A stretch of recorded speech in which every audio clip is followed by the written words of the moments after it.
नमस्कार प्यारे विद्यार्थियों, इस YouTube चैनल में आपका स्वागत है। और हम आज कक्षा 10वीं बोर्ड का हिंदी क्षितिज का दूसरा जो अध्याय है वो आज हम पढ़ने जा रहे हैं, जिसका नाम तुलसीदास जी के द्वारा रचित राम लक्ष्मण और परशुराम संवाद के कुछ अंश इसमें से लिए गए हैं, जिसमें सबसे पहले अपन पढ़ेंगे इनके जो कवि है तुलसीदास जी का जीवन परिचय। जीवन परिचय में से 2 क्वेश्चन आपके आते हैं, तो आप ध्यान से इसको सुनेंगे। तुलसीदास जी जिन्होंने सुप्रसिद्ध रचना रामचरितमानस रचा था और इन्हीं के नाम से इनको एक बहुत बड़ी ख्याति प्राप्त हुई थी। तुलसीदास जी का जन्म 1532 ईस्वी में उत्तर प्रदेश के बांद्रा जिले के राजापुर ग्राम में हुआ था और ये एक सामान्य परिवार से थे। तुलसीदास जी का जो जन्म है वो 1532 ईस्वी में उत्तर प्रदेश राज्य के बांद्रा जिले के राजापुर गांव में हुआ था। राजापुर गांव का नाम है, वहां पर इनका जन्म हुआ था और ये एक बहुत ही निर्धन परिवार से थे, गरीब परिवार से थे। इनके माता पिता का नाम, जिसके लिए मैं आपको बता दूं एक कि ये जो है शुरू से ही दिमाग उनका थोड़ा सा तेज रहा है और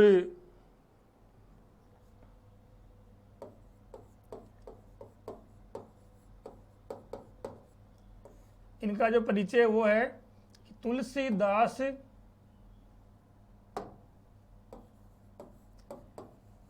तुलसीदास की आत्मा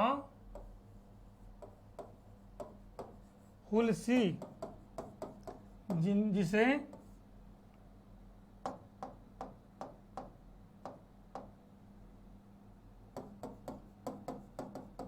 जिससे रत्न व तारे मिले। ये पंक्ति आपको याद रखनी है कि तुलसीदास की आत्मा हुलसी, जिससे उन्हें रत्न व तारे मिले, अर्थात तुलसीदास जी के पिता का नाम है आत्माराम दुबे।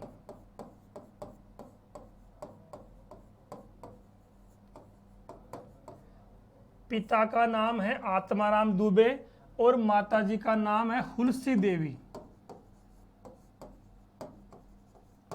माता जी का नाम है हुलसी देवी और इनकी पत्नी का नाम है रत्नावली। रत्न से हो जाएगा रत्नावली और इनके पुत्र का नाम है तारक। पिताजी का नाम है आत्माराम दुबे, माताजी का नाम है हुलसी देवी और इन्हें एक पुत्र इनके तारक और पत्नी का नाम है रत्नावली।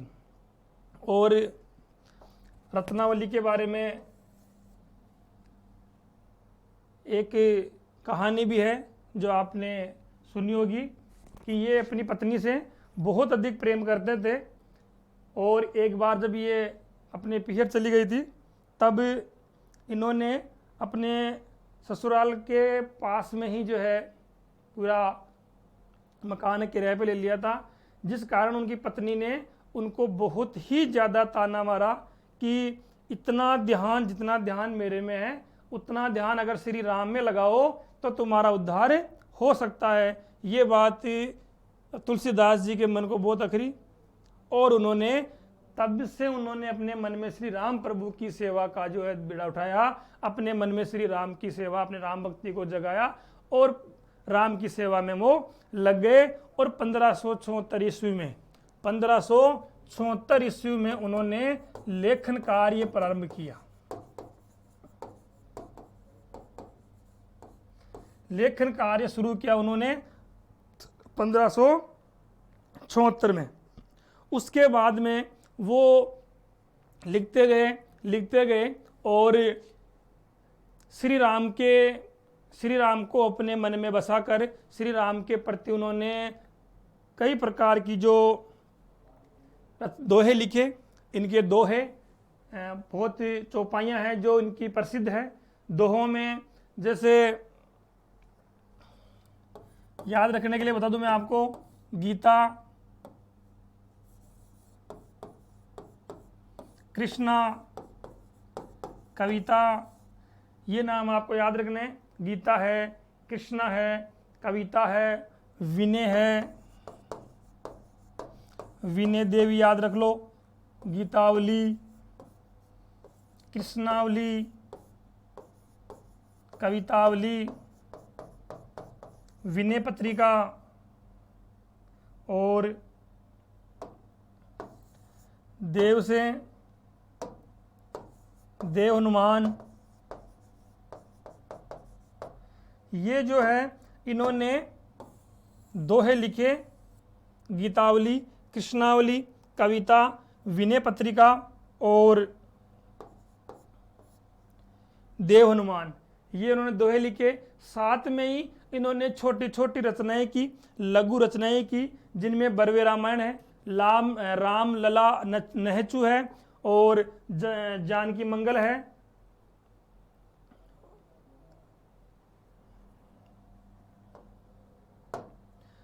इनकी जो प्रमुख हैं, जिसको हम कह सकते हैं छोटी रचनाएं,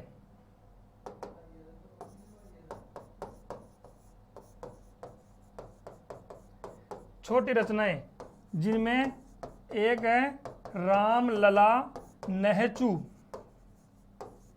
और बरवे रामायण। इस बरवे रामायण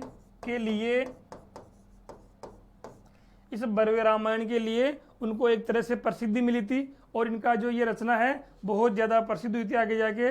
इसके बाद में है जानकी मंगल, पार्वती मंगल,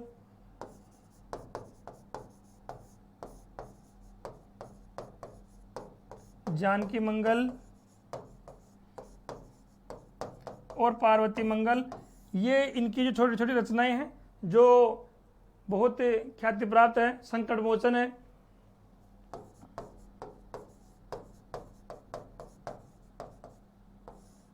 ये तुलसीदास जी की रचनाएं हैं। दोहों की बात करें, गीतावली, कृष्णावली, कवितावली, विनय पत्रिका और देव हनुमान।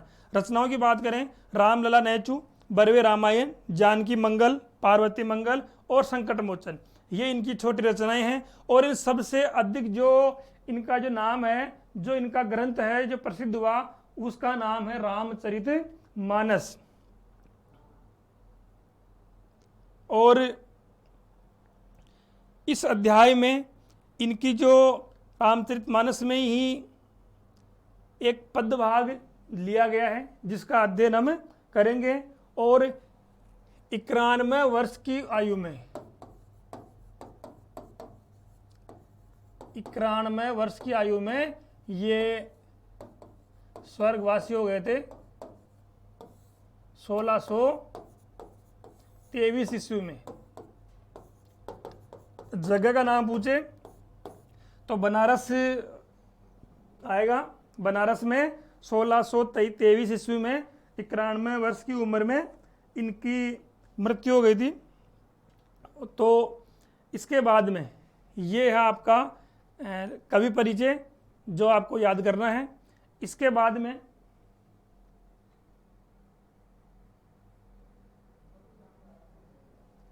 जो ये पद्य भाग है वो लिया गया है राम लक्ष्मण परशुराम संवाद। राम लक्ष्मण परशुराम का संवाद है वो इस पाठ का मुख्य बिंदु है। और इसके जो पृष्ठभूमि में वो मैं आपको बता देता हूँ कि जब सीता स्वयंवर हुआ था उसमें बहुत बड़े बड़े राजा महाराजाए किसी से भी वो शिव का जो धनुष था वो हिल भी नहीं पाया। उसकी शर्त यही थी। और जब भगवान राम खड़े होकर उन्होंने अपने गुरु को प्रणाम किया और शिव धनुष को एक झटके से तोड़ दिया। शिव धनुष को तोड़ते ही शिव के परम भक्त परशुराम जी बड़े क्रोधित हुए और वो जहाँ पर वो तपस्या कर रहे थे वहाँ से वो तुरंत उस स्वयंवर में पधारे और बहुत ज़्यादा गुस्से में, उनका गुस्सा इतना भयंकर था कि इस पृथ्वी के प्रत्येक जो राजा महाराजा थे वो बहुत ज़्यादा डरते थे उनसे। तो उनके आते ही पूरा का पूरा जो है माहौल है वो एक तरह से डरने लगा, और गुस्से में उन्होंने कहा कि ये जो भगवान शंकर का जो त्रिशूल है इसको तोड़ने की हिम्मत किसने की, कौन है वो जिसने इस दिन उसको तोड़ दिया। इसके बाद में ये आपका पाठ है वो शुरू होता है। एक बार इसका अपन वाचन कर लेते हैं, उसके बाद में इसका अर्थ आपको बता देता हूं। राम लक्ष्मण परशुराम संवाद। नाथ संबुधनु भंज निहारा, होई केहू इक दास तुम्हारा। आए सुकहा कहिन किन मोही, सुनि रिसाए बोले मुनि क्रोही। सेवकु सो जो करे सेवकाई, हरि करनी करी करी लड़ाई। सुनहु राम जय ही शिव धनु तोरा, सहस बाहु सम सो रिपु मोरा। सो बिल गाँव बिहाई समाजा, नैते मार जय सब राजा। सुनी मुनि बचन लखन मुस्काए, बोले परशुधरी यह अभिमाने। बहुधनुई तोरी हमें लड़काई, कबहू न असिरिस किनी गोसाई। यही धनु पर ममता के ही हेतु, सुनि रिसाए क्रय गुकुल सेतु। रेंद्र पे बालक काल बस बोलत, तो ही न यह रे समार। धन हुई सम त्रिपुरारी दुनु, विदित सकल संसार। इसमें जब परशुराम जी क्रोधित होते हैं और गुस्सा होने के बाद वो बोलते हैं कि यह धनुष किसने तोड़ा है, तो श्री राम आगे आते हैं और भगवान राम बड़ी शांत मुद्रा में भगवान राम जो कहते हैं कि हे नाथ, हे नाथ, शंभुधनु, शंभुधनु मतलब शिव के धनुष को भंज निहारा मतलब तोड़ने वाला। शंभुधनु शिव के धनुष को, इस शिव के धनुष को तोड़ने वाला होई होगा केऊ कोई एक दास तुम्हारा, कि हे नाथ, हे भगवान, इस भगवान शंकर के धनुष को तोड़ने वाला कोई तुम्हारा दास ही होगा, ये श्री राम जी कहते हैं। इसके बाद में कहते हैं वो कि आयसु का है, काहिन किन मोही। आयसु मतलब आज्ञा, मेरे लिए क्या आज्ञा है, मुझे क्या करना है। सुनी रिसाय बोले मुनि क्रोही, और ये सुनकर रिसाय, रिसाय मतलब होता है क्रोधित होना, गुस्सा करना। ये है सुनकर उनको गुस्सा करके जो है परशुराम जी बोले मुनि को ही, क्रोधित होके परशुराम जी बोलते हैं। सेवकू जो सो करे सेवकाई, सेवक वह होता है जो सेवकाई करे, सेवा करने का काम करे। अरि करनी करी करी लड़ाई, अरि करनी, अरि मतलब दुशत्रुता का काम करके करिए लड़ाई। तुमने शत्रुता का काम करके क्या किया है, शत्रुता के साथ लड़ाई की है। शत्रुता करने का काम, लड़ाई करने का काम तो तूने किया है। सुनहु राम जही शिव धनु तोरा, सहस बाहु सम सो रिपु मेरा। परशुराम जी गुस्सा करके बोलते हैं कि हे राम सुनो, सुनहु राम, हे राम सुनो, जे ही शिव धनु तोरा, जिसने भी शिव का धनुष तोड़ा है, सहस बाहु सम सो रिपु मेरा, सहस्त्र बाहु के समान वह भी मेरा क्या है। रिपु का मतलब क्या होता है, दुश्मन, वह भी मेरा दुश्मन है।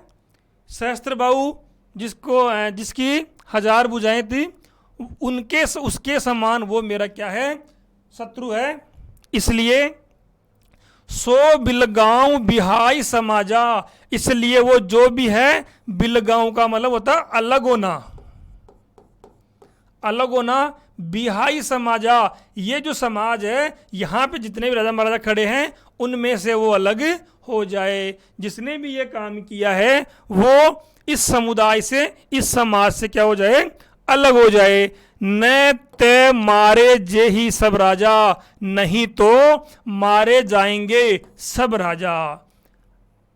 अगर जिसने ये काम नहीं किया है वो यहां से दूर हो जाओ, वरना एक के चक्कर में सभी के सभी राजा क्या होंगे, मारे जाएंगे। सुनी मुनि वचन लखन मुस्काए, ये सारी बातें खड़े खड़े वहां पर छोटे जो भाई है श्री राम जी के, कौन, लक्ष्मण भैया, वो सुन रहे थे। वो देखो सुनी मुनि वचन, मुनि के वचनों को सुनकर मुस्काए। लक्ष्मण जी के बारे में आप जानते ही हो, बहुत ज़्यादा वो भी क्रोधित थे, और व्यंग्य बाण जो है वो उन्होंने अपना शुरू करते हैं यहाँ से, बोले परशुधरी अवमाने। परशुधरी, परशु को धारण करने वाले कौन, परशुराम जी। परशुराम जी का सम्मान करते हुए, परशुराम जी की आज्ञा लेकर नमस्कार करके वो क्या करते हैं, बोलते हैं, बहु धनुही तोरी लरिकाई। बहु धनुही, बहुत सारी धनुष, धनुही बोलते हैं धनुषियां, जो छोटी धनुष होती है उसको बोलते हैं धनुही। तो बहुत सारी धनुषियां तोड़ी है, लरिकाई, लरिकाई का मतलब होता है बचपन। वो कहता है कि हमने तो बचपन में बहुत सारी धनुषियों को तोड़ा है। कबहू ने असी रीस की नहीं गोसाई, कभी भी किसी ने असी मतलब ऐसी रीस मतलब क्रोध की नहीं गोसाई, कभी भी किसी ने भी गुस्सा नहीं किया। रीस मतलब क्रोध, हमने तो बचपन में बहुत सारी धनुषियों को तोड़ा है, कभी भी किसी ने भी इतना क्रोध नहीं किया। यही धनु पर ममता के ही हेतु, यही इसी धनुष पर इतनी ममता क्यों, ममता मतलब प्रेम, इसी धनुष पर इतना प्रेम, इतना मोह क्यों। सुनी रिसाय कहे भृगुकुल केतु, यह सुनकर रिसाय बहुत ज्यादा गुस्सा करते हैं और कहते हैं कौन, भृगुकुल केतु। ये प्रश्न कई बार परीक्षा में आया था कि भृगुकुल केतु किसके लिए आया है। भृगुवंश का नाम है, कुल केतु, पुत्र भृगुवंश के कौन थे, परशुराम। परशुराम जो बोला गया भृगुकुल केतु, तो वो कहते हैं रे नृप बालक, हे नृप राज, राजा का बालक, हे राजा के बालक, हे राजकुमार, काल बस बोलत नाही तो ही न समार। तुम काल बस बोल रहे हो, काल बस मतलब तुम्हारे सामने काल खड़ा है।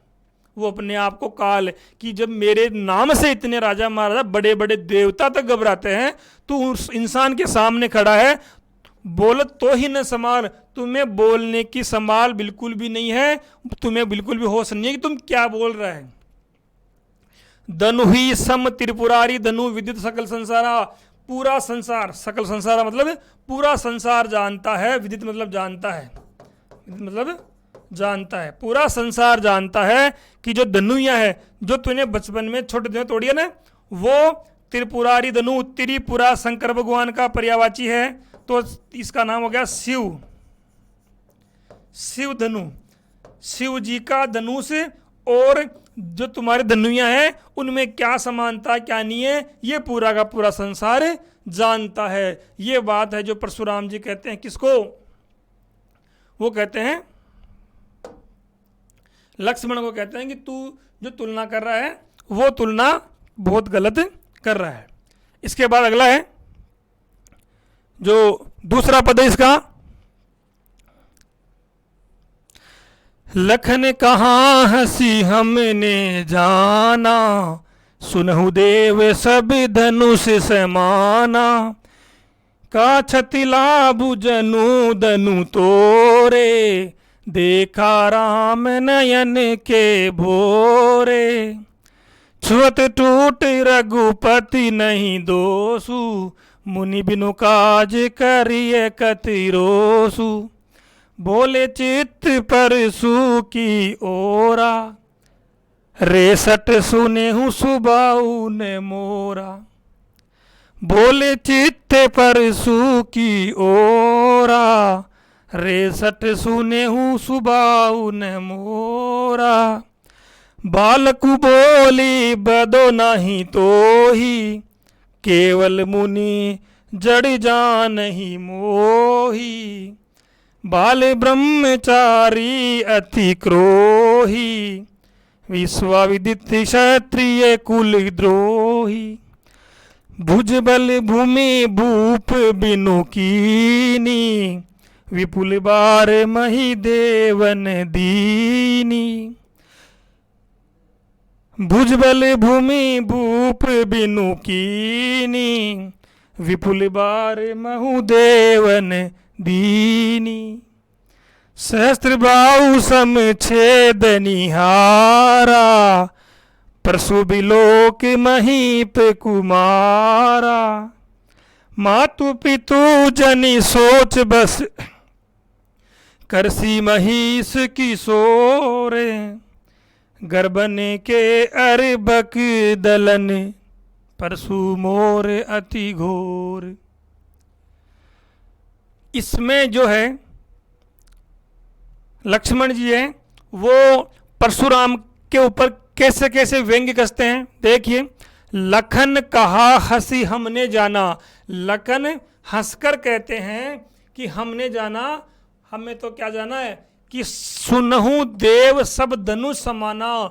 हमने तो यही जाना है कि सारे की सारी जो है देव देवता हो, चाहे सारे धनुषियाँ क्या होती है, समान होती है, एक ही होती है। धनुष चाहे हमारी हो, चाहे छोटी हो, चाहे देवताओं की हो, धनुष धनुष क्या होती है, सारे की सारी समान होती है। का क्षति लाभ जनु जून धनु तोरे। का क्षति का मतलब क्या, क्षति मतलब होता है क्षति हानि। क्या क्षति हुई और क्या लाभ हुआ, अर्थात क्या तो हानि हुई और क्या लाभ हुआ। जून धनु तोड़े, जो इस धनुष को तोड़ दिया, क्या नुकसान हुआ, क्या फायदा हुआ कि जो धनुष को हमने तोड़ दिया। देखा राम नयन के बोरे, वो भगवान राम की तरफ अपनी आंखों का इशारा करते हुए कहते हैं कि छुवत टूट रघुपति न दोषु।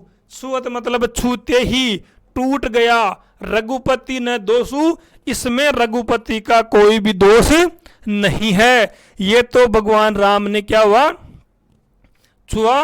रघुपति किसके लिए आया यहां पर, रघुपति आया राम के लिए। रघुपति का कोई दोष नहीं है, उन्होंने छुआ और ये टूट गया। इसके बाद मुनि बिनु काज करिए कतरोसु। लक्ष्मण कह रहा है उनसे कि मुनि बिनु काज, बिना काम के क्या कर रहे हो, रोष कर रहे हो, क्रोध कर रहे हो। ये तो राम ने छुआ और टूट गया, तुम बिना फालतू क्या कर रहे हो, क्रोध कर रहे हो, गुस्सा कर रहे हो। बोले चित्ते परशु की ओरा। विश्व जो परशुराम जी हैं वो क्या करते हैं, परशु की ओर, अपना जो फरसा है हाथ में उसकी तरफ इशारा करते हुए क्या कहते हैं, रे सट। सट का मतलब होता है मूर्ख। रे मूर्ख, सुने हूं सुभाव न मोरा। सुने मतलब सुना है, सुभाव मतलब स्वभाव। तुमने क्या किया है, मेरा स्वभाव के बारे में नहीं सुना है, अभी तक तू मेरे स्वभाव को नहीं जानता है। बालकू बोली बदो नहीं तोई, केवल मुनि जड़ जान ही मोही। तुम बालक हो और बालक समझ के क्या कर रहा हूं मैं तुम्हारा वध नहीं करता, मैं तुम्हें क्या एक बालक समझ रहा हूं। केवल तुमने क्या किया है, केवल मुनि जड़ जान ही मोही। तुमने केवल मुझे एक जड़ मुनि, मुनि जड़ मतलब एक ठेठ जो है ब्राह्मण, एक मुनि समझा है तुमने। एक मुझे सामान्य मुनि, एक सामान्य ब्राह्मण तुमने मुझे समझ रखा है। बाल ब्रह्मचारी अति को ही, मैं कौन हूं, बाल ब्रह्मचारी अति क्रोधी हूं, बहुत बाल ब्रह्मचारी में हूं और अति क्रोधी हूं। विश्व विदित क्षत्रिय कुलद्रोही, और ये पूरा संसार जानता है कि मैं क्षत्रिय कुल का तो क्या हूं, द्रोही हूं। क्षत्रिय जो कुल है उसका तो मैं शुरू से ही क्या हूँ, शत्रु हूँ। मैंने कई बार क्या किया है, पूरे के पूरे क्षत्रियों को नष्ट। भुजबल भूमि भूप बिनुकीनी, भुजबल मैंने अपने भुजाओं के बल से इस भूमि को, भूप का मतलब होता है राजा, मैंने इस भूमि को राजा बिनुकीनी कई बार राजाओं से हीन कर दी, अर्थात मैंने कई बार इस जमीन पे, धरती पर से जितने भी राजा महाराजा है उनका मैंने वध कर दिया है। और विपुल बार, बहुत बार मही देवन दीनी, और बहुत बार वो जो ये राजा महाराजाओं के राजपाट है पूरा का पूरा मैंने किनको दे दिया है, देवताओं को दे दिया है, पूरा का पूरा राजपाट देवताओं को दे दिया है। सहस्त्र बाहुभुज छेद नियारा, परशु बिलोकु महिप कुमारा। वो क्या करते हैं परशुराम जी कि उस राजकुमार लक्ष्मण की ओर इशारा करते हुए कहते हैं, जो अपनी परशु है, अपने फरसा को जो है ऊपर करके उस लक्ष्मण को दिखाते हुए कहते हैं कि ये वही फरसा है जिसने क्या किया है, सहस्त्र बाहु छेद नियारा। जो सहस्त्र बाहु है, 1000 भुजाओं वाला जो 1000 भुजाओं वाला जो राजा था, उसका भी क्या किया हमने, छेद नियारा। उसके भी मैंने एक एक भुजा को, एक एक हाथ को तोड़ दिया था। इस परसे की ओर देख, ये जो मेरा परसा है इसने सहस्त्र बाहु के भी 1000 टुकड़े कर दिए थे। मातु पितहु जनि सोच बस करसी, तुम्हारे जो माता पिता है वो जानेंगे तो सोच में पड़ जाएंगे। महिष किशोर, हे राजकुमार तू ऐसा काम क्यों कर रहा है कि मैं तुम्हें मौत के घाट उतार दूं, और ये सुनकर तुम्हारे माँ बाप क्या होंगे, सोच में पड़ जाएंगे। तू अपने माता पिता को सोच में पड़ने के लिए मजबूर क्यों कर रहा है। गर्भद के अरबद दलन परसु मोर अतिगोर, कि हे महिष किशोर, जो मेरा फरसा है, जो मेरा फरसा है, इसका क्रोध इतना तेज है कि गर्भ के अंदर पल रहा बच्चा, उससे बोलते हैं अर्बक। जो गर्भ के अंदर जब बच्चा है दलन गिर जाता है। मेरे परसे का जो है इतना भयंकर क्रोध है कि पेट के अंदर पल रहा बच्चा भी इसके क्रोध से, इसकी ललकार से वो नीचे गिर जाता है। इस परसे के बारे में तू सोच, इस परसे से तू डर। तो ये दूसरा अपना पैराग्राफ है जिसमें दोनों के बराबर बातें हो रही हैं। परशुराम गुस्से में लक्ष्मण को धमका रहा है, और लक्ष्मण है जो उन पे अपने व्यंग्य बाण कस रहा है। इसके बाद अगले वीडियो में हम आपको तीसरा इसका पद है वो पढ़ाएंगे।